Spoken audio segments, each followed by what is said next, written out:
Well, thanks, Melody. Our team coverage continues this morning in Marion County as the Beachie Creek Fire claims the lives of 4 people. Officials there say 5 people are still missing. We want to join Cor Harlan live at the Oregon State Fairgrounds this morning. Cor, this is where many evacuees have found shelter for the past several days now. How is everyone doing? Well, as you can expect, I suppose that they are all doing as well as can be done under the circumstances here at the State Fairgrounds. Of course, a lot of people simply had to pick up a few belongings in the rush to get out of the way of the fire earlier this week. And this was the first place a lot of them landed here on Tuesday and Wednesday morning. There's been a generator out here. There's been plenty of food. And inside the main State Fairgrounds building here, that is where a lot of folks are sleeping here this morning and remaining in shelter for the time being until they are able to get back out.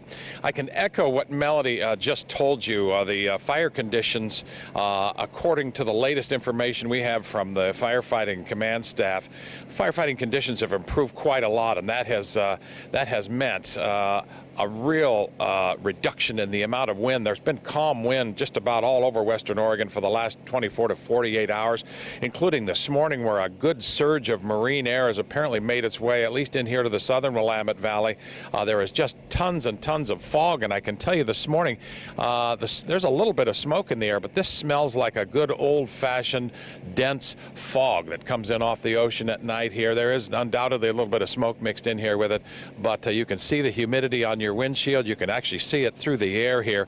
There is, if not 100% humidity, very close to it. So that is good news for firefighting conditions.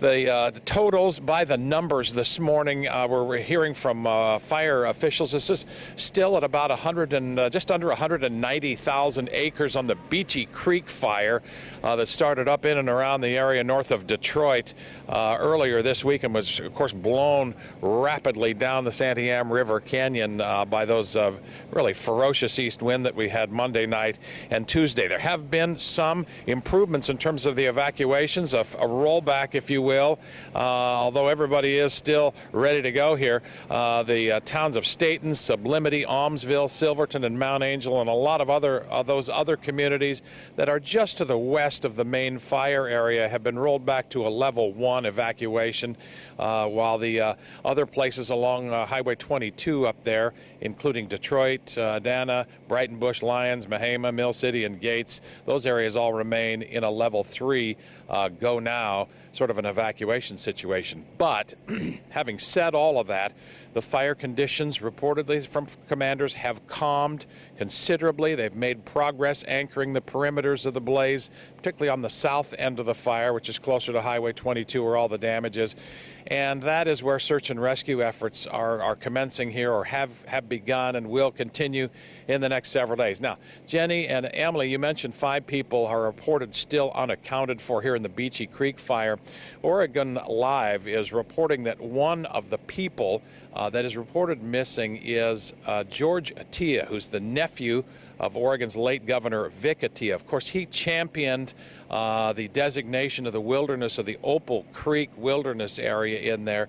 And for anybody who's done any hiking, including myself, that is one of the gems of Western Oregon with some of the largest stands of old-growth timber in the Western Cascades.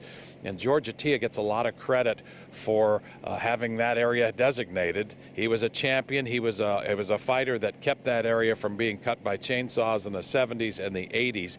He is one of the people, according to Oregon Live this morning, he's one of the people that is still missing and unaccounted for in the wake of this Beachie Creek Fire. So we hope and pray for the best for him and all of the other folks that are still missing this morning here from the Beachie Creek Fire. Jenny and Ken and Emily.